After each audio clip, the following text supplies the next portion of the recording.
The Song of the Heart Seed.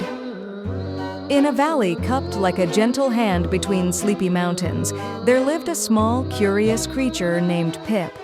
Pip was part mouse, part sparrow, and all heart, but Pip felt ordinary. Their fur wasn't the shiniest, their wings weren't the strongest, and their voice was just a soft peep. High above the valley, on the highest, coldest peak, slept a lonely star. It had been there so long, moss had grown over its light.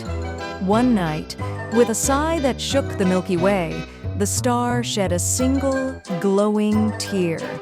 It fell, a tiny, shimmering seed of pure starlight, and landed right in front of Pip. It was a heart seed. It pulsed with a soft, warm light, thump, thump, thump, like a tiny heartbeat. A wise old hummingbird, whose wings beat with the rhythm of time, fluttered down. "Pip," she whispered, her voice like the wind through leaves. "This seed is a piece of a lonely star's heart. It needs to be planted in the perfect place, where its song can be heard by the whole world, so the star will know it is not alone. But only a truly pure heart can find that place." Pip's own heart gave a mighty thrum. They carefully picked up the warm, glowing seed. "I will find the place," they peeped, their voice firm with purpose. Their journey began. First, Pip climbed to the summit of Shouting, where the wind roared. "Plant it here," bellowed the wind. "Everyone will hear its song from the highest place." Pip held the seed to the gale, but its gentle light flickered, almost going out. The song was meant to be heard by the heart, Pip realized, not just by the ears. This wasn't the place. Next, Pip journeyed to the Cave of Echoes, where sounds were trapped and repeated forever. "Plant it here," the cave whispered. "Its song will last for all time." But the echoes felt hollow, just repeating the same note over and over. The seed's light dimmed. The song needed to grow and change, Pip understood, not be trapped. This wasn't the place. Pip grew tired and sad. They had tried the highest and the loudest places, and failed. They sat by a still, quiet pond, their tears making little ripples in the water. They looked at their reflection, holding the little glowing seed. "I'm not strong enough. I'm not wise enough," Pip whispered to their reflection. "I have failed the star." And then, something magical happened. As Pip's tear fell onto the heart seed, its light blazed, brighter than ever before.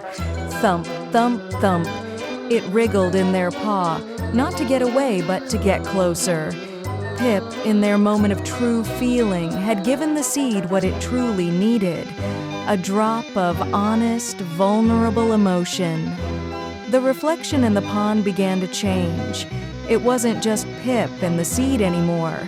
It showed the entire valley, the sleeping flowers, the dreaming rabbits, the wise old trees, and from every single thing, a tiny, glowing thread of light stretched out, connecting them all in a shimmering, beautiful web. Pip gasped. The perfect place wasn't high or loud or eternal. It was connected. With a heart full of understanding, Pip didn't plant the seed in the ground. They gently pressed it against their own chest, and it sank in. A wave of soft, warm light exploded from Pip, washing over the entire valley. It didn't hurt. It felt like a mother's kiss. And then a song began. It wasn't a song you heard with your ears, but one you felt in your heart. It was the sound of courage found in small things, of kindness given freely, of sadness that passes, and of joy that returns. It was Pip's song, and the star's song, and everyone's song. The lonely star on the peak shimmered, its mossy covering falling away as it shone with a brilliant, joyful light. It was no longer alone. Its song had been answered. The wise hummingbird landed on Pip's shoulder.